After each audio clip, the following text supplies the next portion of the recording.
Hey guys, we're going to look at the BeeLink Mate Mini B. Particular model I have today is the B, and it's a M4 Mac Mini dock for 80 gigabits per second aluminum chassis. I'll show you the speeds a little later. Model A you can run 2, and Model B you can run 1 stick of NVMe storage. Shown here, you can see one has 2 slots, the other one has 1 slot. The difference is the 2 slot one can go a little slower on each stick, or if you combine and do a RAID 0 on both sticks, it will be a higher speed. But Model B can do a single individual stick at the highest speed. That's the one I decided to go with. I just got a bigger single stick. Deciding that I didn't really want to do RAID 0, risking if one of those drives failed, you lose everything.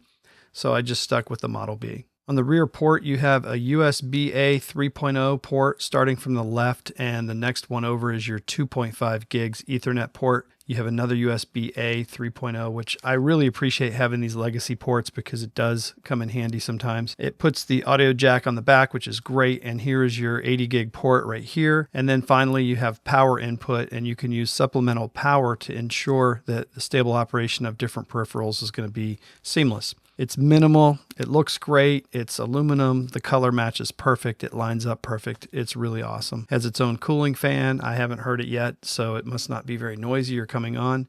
You could use this on other Macs, not just the Mac Mini 4. Okay, so let's go ahead and put this thing together. I have the 990 EVO Plus 4 terabyte, I decided to get a bigger drive, and the BeeLink in the box right next to it. Let's crack it open. The opening experience is a little bit Apple-esque. They have the plastic wrap and they have the pull tabs that give you that Apple feel when you're opening it up, which is kind of nice. And there's even suction when you lift the lid. There's the user manual, which I don't read. And let's go ahead and pull the wrapper off the package on the inside. And you're left with just the case. There's a side SD card slot right here.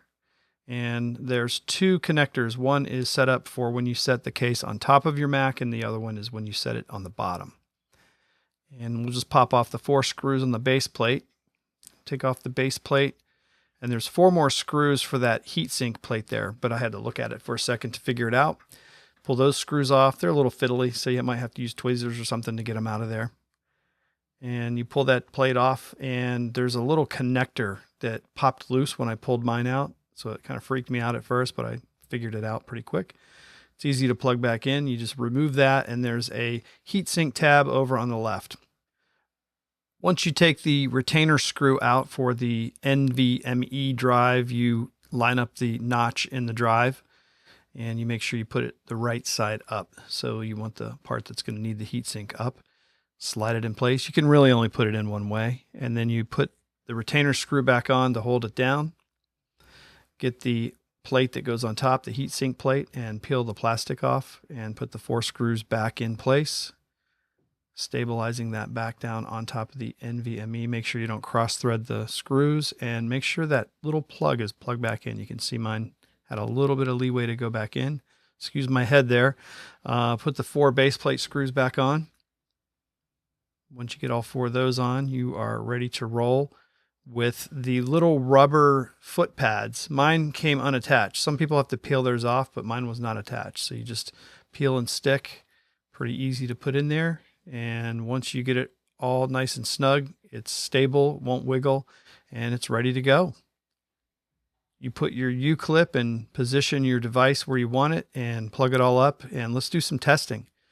So right here, I'm going to select the target drive. I named my drive BeeLink, so it's easy to follow.